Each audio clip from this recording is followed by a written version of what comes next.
Jujur bahwa sebenarnya di Papua ini sudah begitu banyak izin yang turun dari, kalau kita nanti melihat bahwa itu sudah ada HPH, ada sawit dan tambang. Ketika kawan-kawan melihat itu sebenarnya data resmi yang sudah dikeluarkan oleh dan itu ada izin. Terus ada beberapa peta yang kawan-kawan lihat ketika kita tumpang tindih dengan overlay ya, overlay peta, jadi overlay yang konsesi tambang, sawit, HPH. Ketika kita dudukan bersama, tanah Papua yang luas begini itu sebenarnya hampir sebagian besar sudah berisi izin semuanya. Jadi hari ini kita bisa dapat simpulkan bahwa masyarakat Papua, khususnya masyarakat adat, itu mereka hidup di atas izin-izin yang sudah ada, hidup di atas konsesi-konsesi yang sudah diberikan.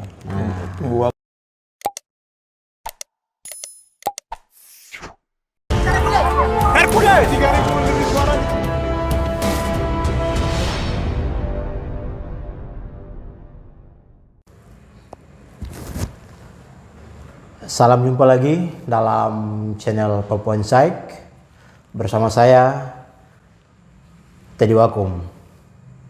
Sahabat Papua Insight semua dimanapun berada, kali ini kita akan membahas tentang pola perampasan tanah adat di Papua, dan narasumber saya kali ini adalah Bung Ronald Manufandu.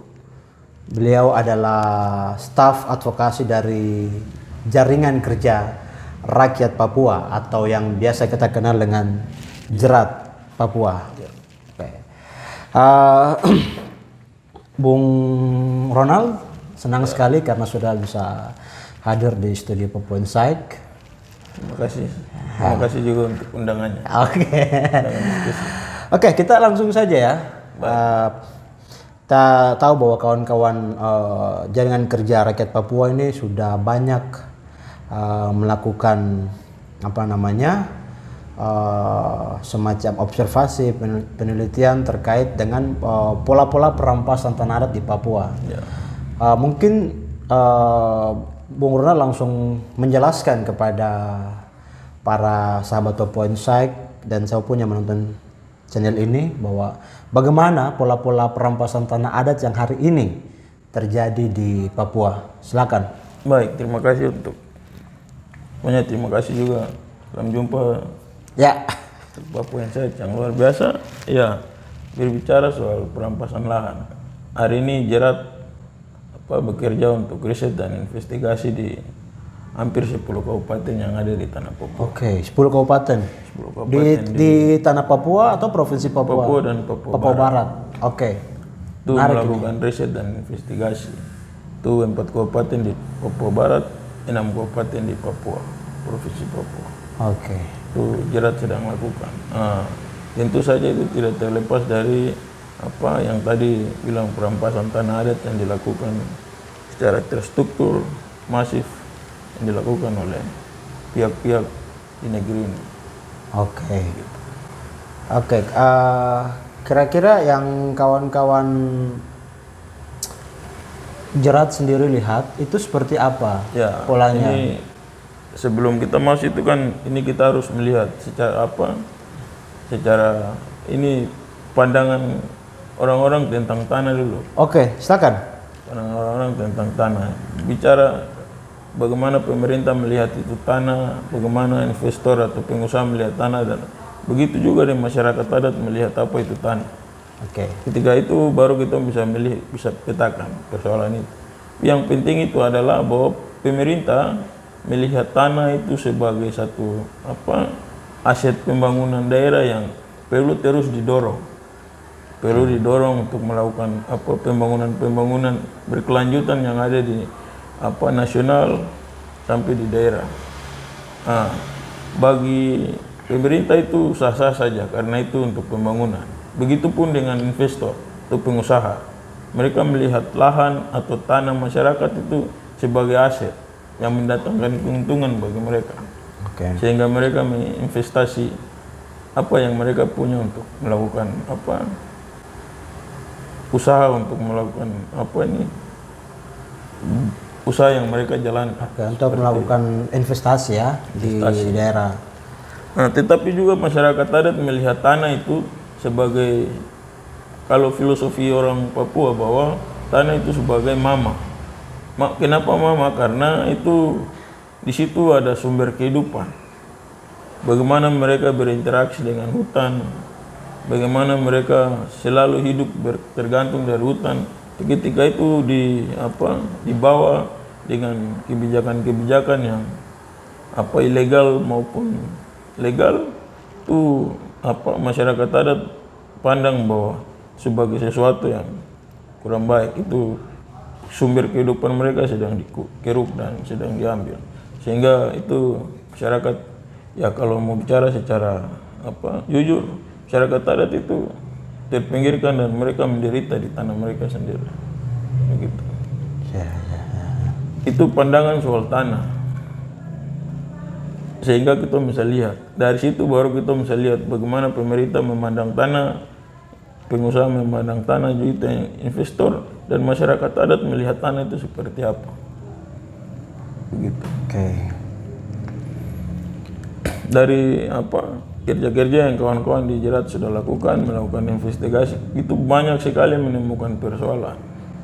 Iya. Terkait dengan wilayah-wilayah yang atau konsesi untuk kepentingan investasi ya, yang sudah diberikan izin-izin. Oke.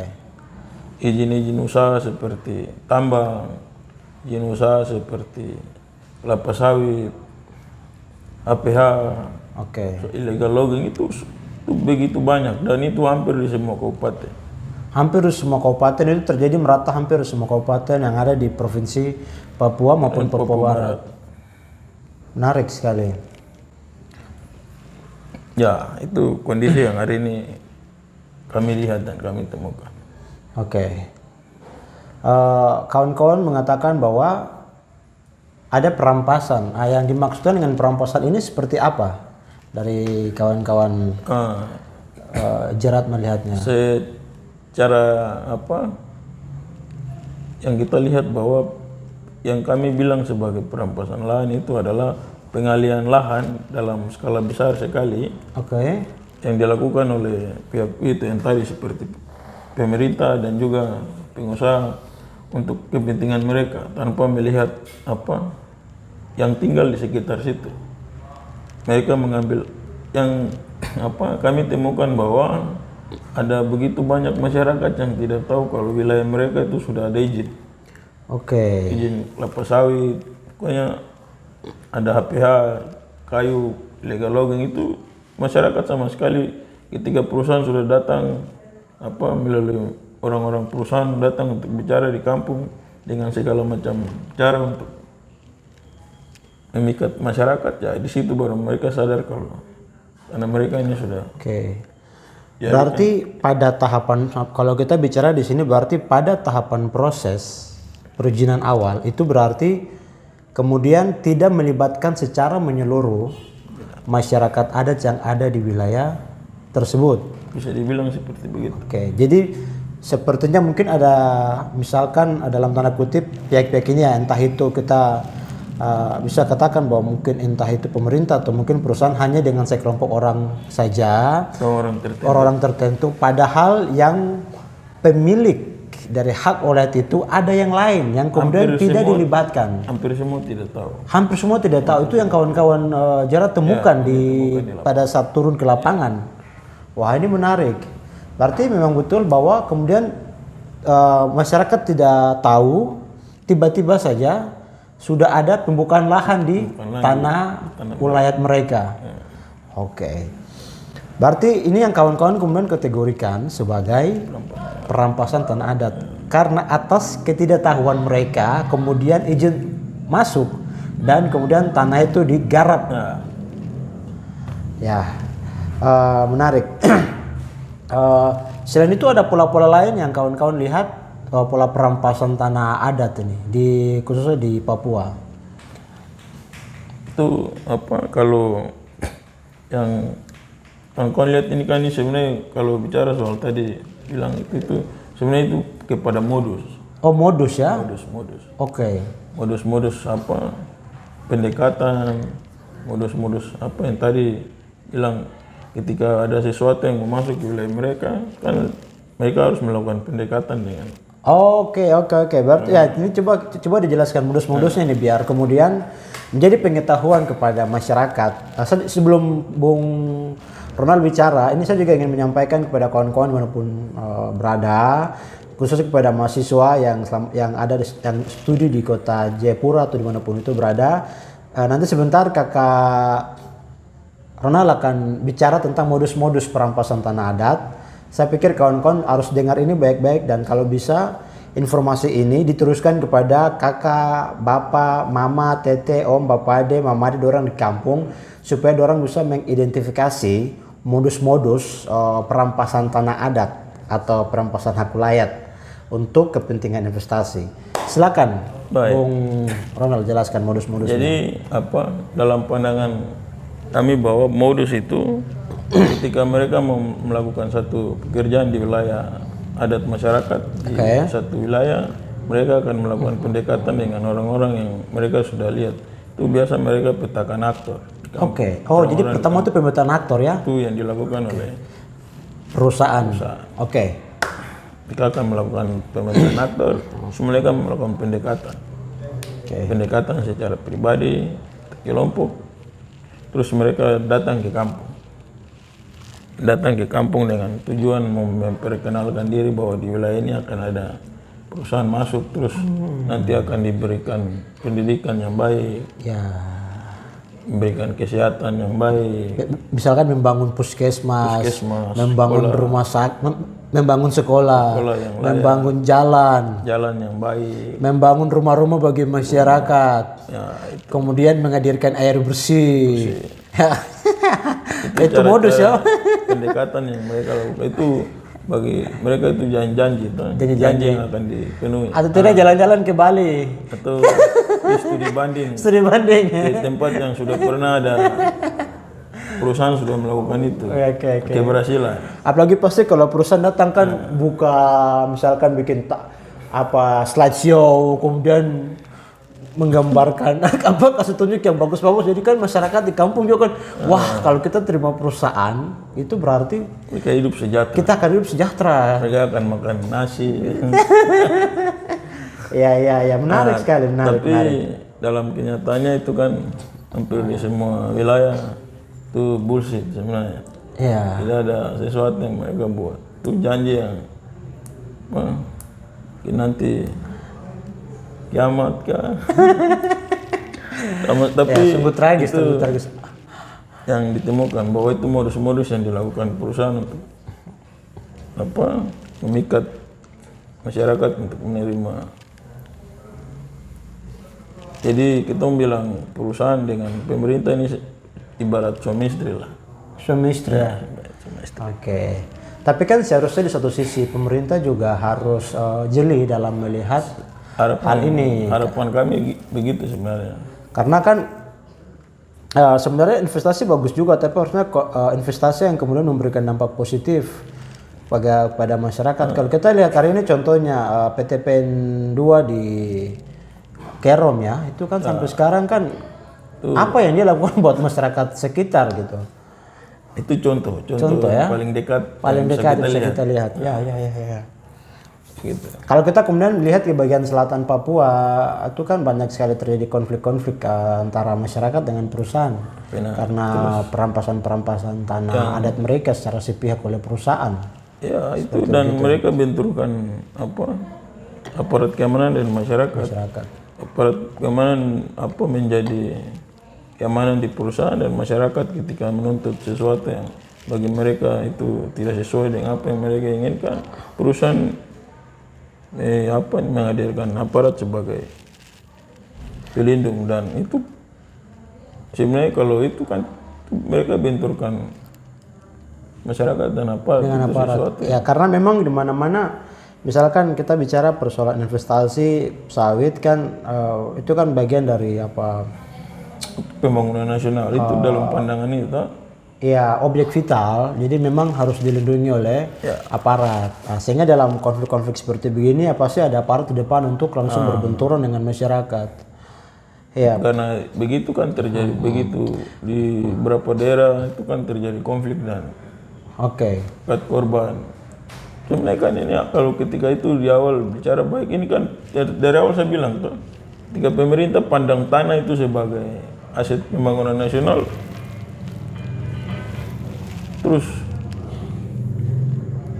investor juga pandangin sebagai aset untuk mendatangkan keuntungan untuk mereka, sedangkan masyarakat adat melihat tanah itu dengan cara yang berbeda. Posisi ini yang sebenarnya harus duduk sama-sama, terus lihat. Sebenarnya kalau pembangunan itu tidak ada orang yang anti pembangunan sebenarnya, itu sah-sah saja, tapi harus dengan cara-cara yang baik, yang bijaksana, supaya orang lain bisa menerima. Apalagi masuk di orang wilayah dengan cara-cara yang bagi masyarakat kurang baik, mereka akan melawan karena itu mempertahankan apa yang eksistensi mereka sebagai masyarakat di wilayah mereka. Apalagi itu kan sudah turun-temurun mereka hidup. Dan itu wilayah mereka. Itu menjadi tempat mereka mencari makan, mereka hidup, mereka berkala untuk membangun rumah mereka. Ya itu. Yang hutan tanah itu adalah sumber kehidupan. Tanah apa itu kembali seperti tadi. Itu adalah mama ya bagi khususnya orang Papua ya. Tapi bukan Papua, tapi saya pikir di mana-mana di dunia juga orang biasa bilang sebagai motherland gitu. Tanah itu sebagai ibu. Karena itu sebagai sumber kehidupan. Karena bagi orang Papua itu hutan itu adalah sumber kehidupan, hutan itu adalah laboratorium kesehatan. Hutan itu bagaimana mereka berinteraksi satu sama lain. Dan itu semua ada dalam situ. Ketika itu hancur terus, mereka mau kemana? Ya, betul sekali. Ya, oke. Berarti kita bicara persoalan perampasan tanah. Tadi kita baru berkutik di bagian perkebunan ini ya. Bagaimana kawan-kawan juga melihat di sektor yang lain, misalkan di HPH sama juga pertambangan? Iya, kalau sampai saat ini yang kami temukan seperti ada di wilayah Papua Barat, itu hampir sama dengan apa yang terjadi di kelapa sawit. Proses dan modus itu yang sama. Modus yang sama ya. Pendekatan juga seperti yang tadi sudah bilang. Tapi kenyataannya masyarakat hidupnya seperti begitu. Ya, janji inilah, janji itulah. Tapi sama sekali tidak ada. Tidak ada. Dengan begitu banyak lokayu yang setiap dong harus bawa keluar dengan tongkang dengan tumpukan yang begitu banyak. Terus masyarakat melihat seperti penonton dan mereka benturkan masyarakat adat dari wilayah satu dengan wilayah lain dan masyarakat sendiri bentrok karena apa mempertahankan wilayah mereka. Ada yang ingin melepas, ada yang ingin mempertahankan. Jadi kemudian masyarakat dengan masyarakat kemudian dibenturkan. Ada sendiri. Juga di wilayah sebelah dan wilayah sebelah karena perusahaan sudah masuk di dua wilayah itu. Wilayah ini akan mempertahankan dan punya di sebelah juga dan perusahaan membuat mereka bentuk. Oke, kalau kita bicara Papua hari ini dalam kepungan investasi karena investasi itu dia terus masuk di tadi tiga hal itu, baik di HPH, perkebunan maupun di pertambangan. Dari kawan-kawan data yang kawan-kawan Jerat sendiri punya, seberapa besar ini ancaman harus investasi yang masuk di Papua dari data yang kawan-kawan punya? Jujur bahwa sebenarnya di Papua ini sudah begitu banyak izin yang turun. Dari kalau kita nanti melihat bahwa itu sudah ada HPH, ada sawit dan tambang, ketika kawan-kawan melihat itu sebenarnya data resmi yang sudah dikeluarkan oleh itu ada izin, terus ada beberapa peta yang kawan-kawan lihat ketika kita tumpang tindih dengan overlay ya, overlay peta. Jadi overlay yang konsesi tambang, sawit, HPH, ketika kita dudukkan bersama tanah Papua yang luas begini itu sebenarnya hampir sebagian besar sudah berisi izin semuanya. Jadi hari ini kita bisa dapat simpulkan bahwa masyarakat Papua, khususnya masyarakat adat, Itu mereka hidup di atas izin-izin. yang sudah ada dalam Hidup di atas konsesi-konsesi yang sudah diberikan. Nah, Tunggu waktu saja. tinggal tunggu waktu. Iya. Ini menarik sekali sebenarnya kawan-kawan. Ya, Luar biasa. itu sedih sebenarnya. Oke, saya ingin kita bicara lebih detail lagi. Setelah yang kawan-kawan jerat lihat di lapangan, setelah investasi ini masuk, apa sih dampaknya terhadap masyarakat adat? Baik. Kalau dalam tadi kita harus bilang hutan itu sebagai sumber kehidupan. 3 hutan yang dirusak itu pasti akan berdampak yang luas. Tapi yang kawan-kawan temukan di beberapa kabupaten yang ada di Papua, 3 kawan-kawan turun lapangan itu menemukan bahwa ada konflik. Oke. Seperti tadi konflik atas tanah, Konflik tenurial itu ya. tenurial. Terus hilang akses kontrol atau akses itu punya terhadap hutan sendiri Iya. itu hilang. Terus ada masyarakat adat di hampir sebagian besar seperti tadi saya bilang, sebagian besar tidak tahu kalau wilayah mereka sudah ada izin. Iya. Ketika datang terus kami diskusi beritahu bahwa mereka iya sudah ada izin yang turun, dan dalam waktu dekat atau kapan ya Bapak dong harus berdiri dengan punya kekuatan di kampung untuk bisa melihat itu. Kalau tidak Bapak dong nanti jadi penonton. Terus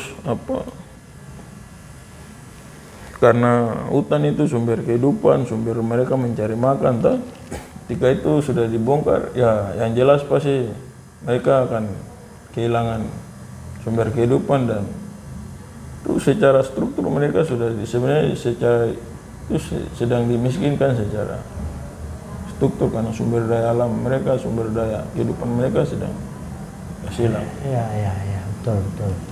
Ya.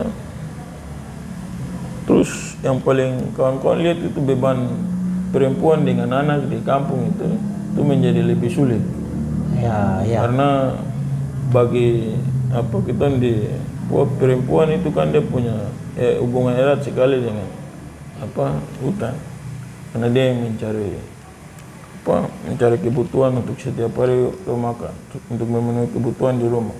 Ketika itu tidak ada contoh mama di kampung, mereka akan jauh sekali mencari makan untuk pulang si makanannya. Itu soal-soal dampak yang kita melihat.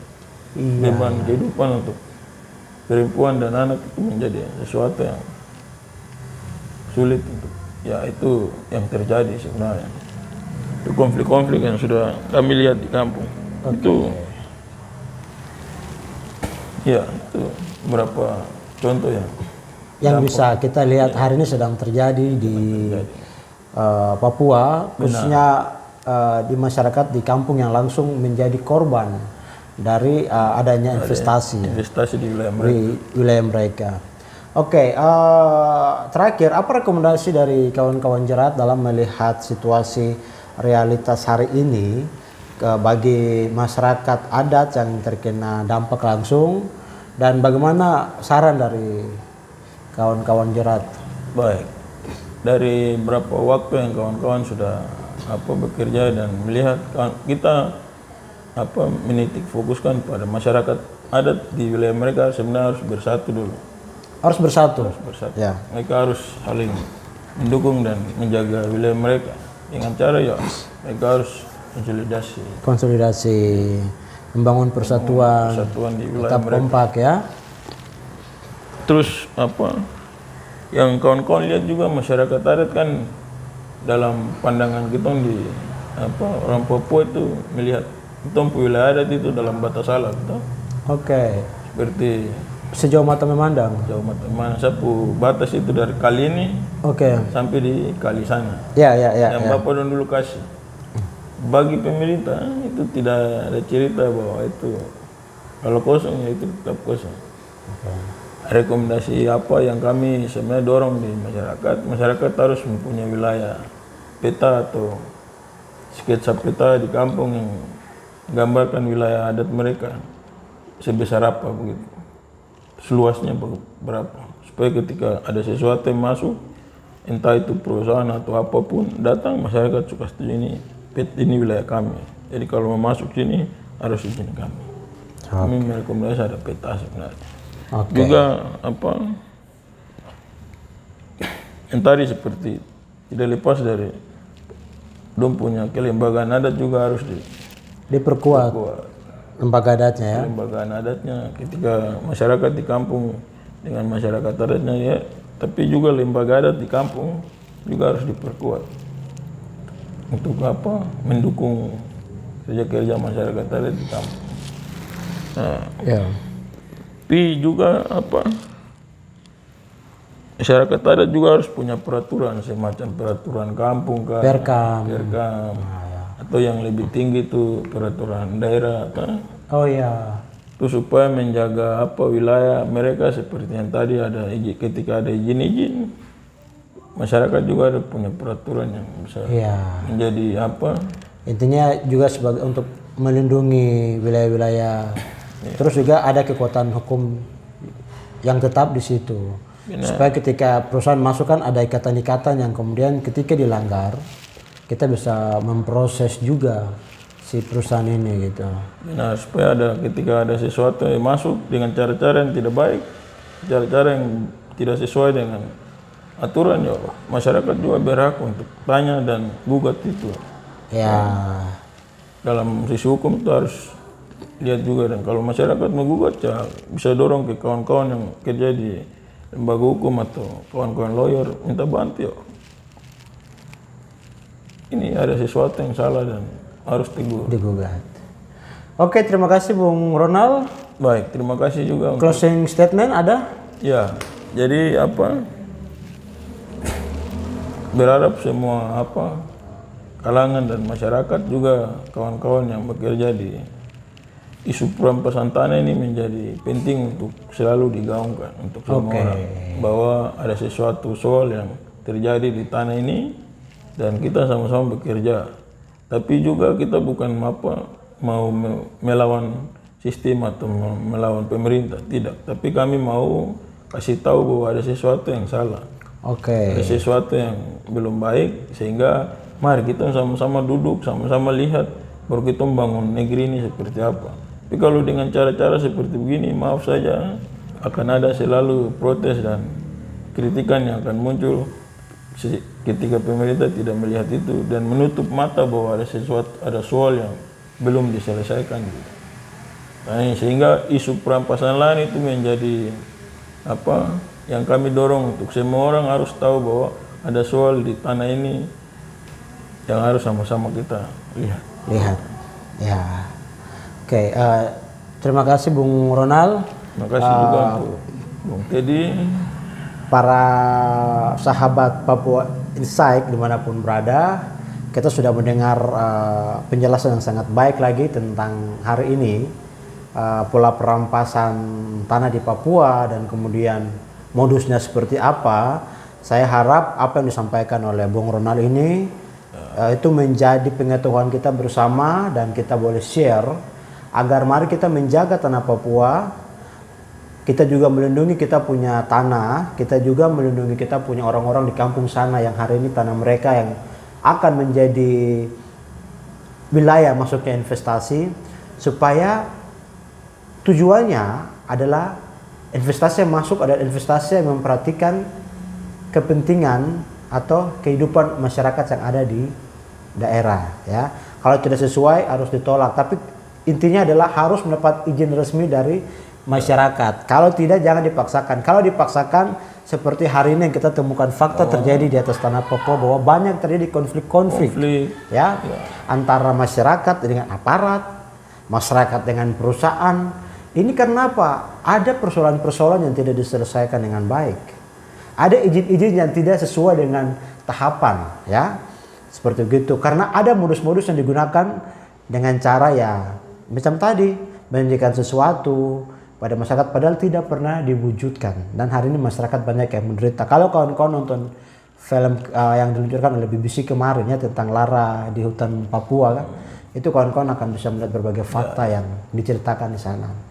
Sekali lagi terima kasih Bung sama-sama. Ronald buat waktunya. Kawan-kawan di rumah yang belum subscribe channel ini, tolong di subscribe ya. Kalau bisa berikan tanda likes dan komentar ya, supaya kita terus semangat untuk memberikan informasi-informasi yang positif, informasi-informasi yang membuka wawasan kita bersama, informasi-informasi yang kredibel ya, informasi-informasi yang mencerahkan pengetahuan kita bersama untuk kita mengetahui secara baik situasi hari ini di atas tanah Papua. Itu dari saya dan sampai jumpa di pembahasan-pembahasan selanjutnya. Bye. Hormat.